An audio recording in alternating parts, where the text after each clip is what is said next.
But you know, since the beginning of time in particular, this particular time of the year has been a time for stories. When it gets darker and we gather around the lights and we look for the light.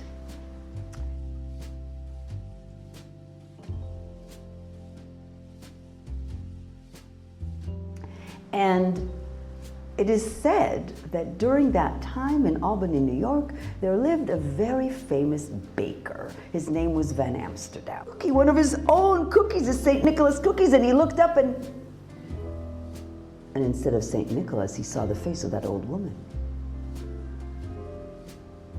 And he woke up. I've always given no more, no less. But why not give a little more?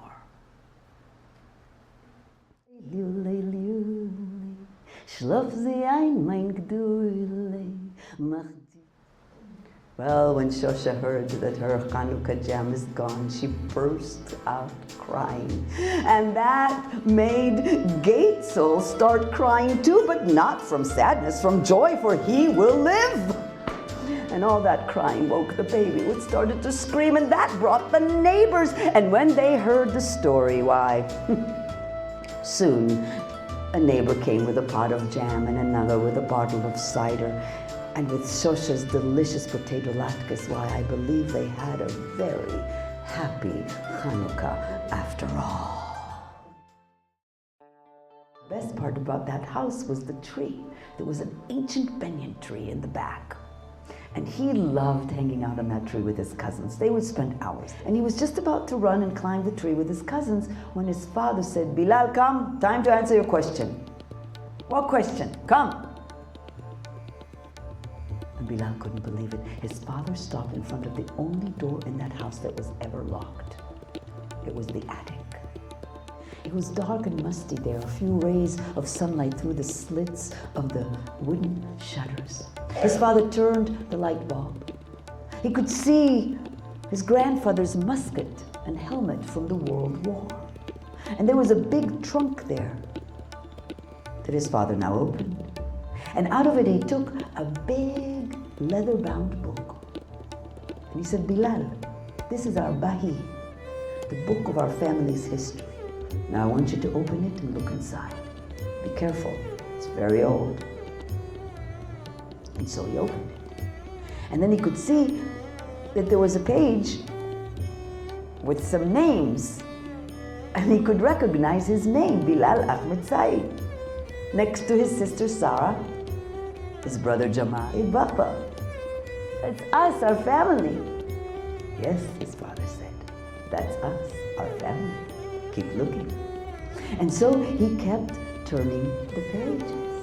And every page had about 10 names. And he could recognize a lot of them. His grandparents, aunts, uncles, cousins, people he knew, people he heard about, page after page of names. And after a while, he noticed that the names were different, and he was reading Singh, Gurmeet, Singh, Sahib. That's not a Muslim name. No, his father said. That is a Sikh name. They are your family too. Keep looking. And so he kept turning the pages. And after a while, the paper was so old, it was almost disintegrating between his fingers. And he read, Anil. What kind of a name is that? That is a Hindu name. Hindu? Yes, they are your family too. Keep looking. And so he kept looking. And after a while, it was no longer paper, it was parchment. And after a while, he couldn't recognize the handwriting or the language, let alone the names. And he looked up at his father and he said, "Baba, I don't understand, what does this mean?" His father said, "You asked about the hate, remember? And so I wanted you to see this. I wanted you to see that God lives in everything.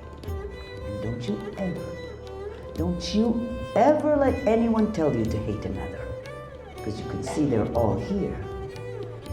Muslims and Sikhs and Hindus and Buddhists and Christians and Jews, they are all your family.